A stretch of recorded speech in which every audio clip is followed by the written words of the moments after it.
In June 1941, Nazi Germany invaded the Soviet Union. Thus began a particularly new and violent stage of the war. Mobile killing squads called Einsatzkommandos, which were grouped into 4 Einsatzgruppen, had been training on the Düben Heath near Leipzig since the late spring of 1941. They were released onto the population of the Soviet Union, which in most cases had only just occupied where they were following the Molotov-Ribbentrop Pact, which allowed them to take eastern Poland and the Baltic states, as well as part of Romania. The heads of the Einsatzkommandos were to a large extent young, highly educated men like Oskar Schäfer. These men were chosen by Reinhard Heydrich. In October 1941, the 31-year-old Schäfer, now with the rank of SS Sturmbannführer, replaced SS Obersturmbannführer Albert Filbert as the leader of Einsatzkommando 9 of Einsatzgruppe B. Einsatzgruppe B was headed by Arthur Niebuhr, a former police criminal inspector and Gestapo official. Filbert may have been recalled due to accusations of embezzlement, which led to a 4-year suspension from the RSHA. It would appear that Schäfer arrived sometime in September 1941, which would have given him some time to learn the ropes.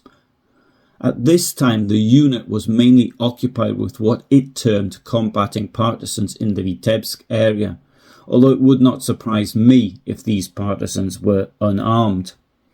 The murder of the Vitebsk Jews started on the 8th of October 1941. According to the situation reports, numbers 90 of the 21st of September 1941, 92 of the 23rd of September 1941, 124 of the 25th of October 1941, and number 148 of the 19th of December 1941, a total of 4,090 Jews of both sexes were shot. On the 20th of October 1941, Filbert formally handed over the command of Einsatzkommando 9 to Schäfer, possibly in preparation for the unit's move east to a new headquarters. On the 21st of October 1941, Einsatzkommando 9 moved to Vyazma and remained there until mid-December 1941. Einsatzkommando 9 did, however, return to the Vitebsk area, and I will here describe 3 massacres that took place in Ulla, Beshenkovichy and Chashniki in what is today northeastern Belarus, for which Schäfer was responsible. The area had been captured by the Germans in the first half of July 1941. Maybe they moved back there because of the Soviet offensive of December 1941. Ulla is located 62 kilometers west of Vitebsk. In 1939, Ulla had a Jewish population of 516 people, making up 1/5 of the total population. Many of these people managed to flee east before the occupation. In December 1941, the German authorities resettled the remaining 200 or so Jews into a large administrative building, establishing a one-building sort of ghetto. This sort of ghetto was fenced with barbed wire. The police, which had been recruited from the local non-Jewish Soviet population, guarded the building. On the 17th of January 1942, at least 70 of these people were shot by Einsatzkommando 9. The Russian Empire had been deeply anti-Semitic, particularly after annexing territories inhabited by Jews in the 18th century. There had been many pogroms for which the Tsarist regime was directly responsible. Under the Bolsheviks, the pogroms stopped. However, despite the official atheism of the state, many people were still very religious and the hatred towards Jews remained. Following the capture of Beshenkovichy, a former mathematics teacher, Ivan Ivitsky, became the police chief. Witnesses attest that the men of the local police, including Ivitsky, confiscated Jewish homes for themselves. Beshenkovichy had been seriously damaged during the fighting in July 1941. The houses were made of wood and burned quickly. This meant that there was a shortage of housing. There was no ghetto in Beshenkovichy as such, but the Jews were forced to live in a certain district of the town and ordered to mark their homes with wooden stars of David, and they also had to wear a patch with the same mark on their clothes. Unless one had a skill such as tailor or cobbler, everyone was forced to do slave labour for the occupiers or the local police. Each morning the Jewish population had to gather in the park for their labour assignments. Sometimes people were killed, just for fun, as a survivor put it. On the 11th of February 1942, Einsatzkommando 9 under Schaefer came into town. On that day, all young and middle-aged men who were at work were taken from their workplaces and locked inside a stable. The rest of the Jews, women, children and old people were captured in a roundup carried out by the police in the town. Those non-Jewish inhabitants who had horses and carts were ordered to come as well. A Belarusian witness who participated in the killing said the town commandant came out and he spoke to us in Russian. He said, "You are liberated from the Jewish yoke. You are free people now," something like that. The Jews were formed into a column which was escorted by the German and local police to a nearby forest where pits had been prepared. The Einsatzkommandos went separately. Some Jews tried to flee from the column. The police shot them, and the locals with the horse carts who were following the column had to pick up the bodies, put them onto the carts and bring them to the pits. The victims were all shot in the forest.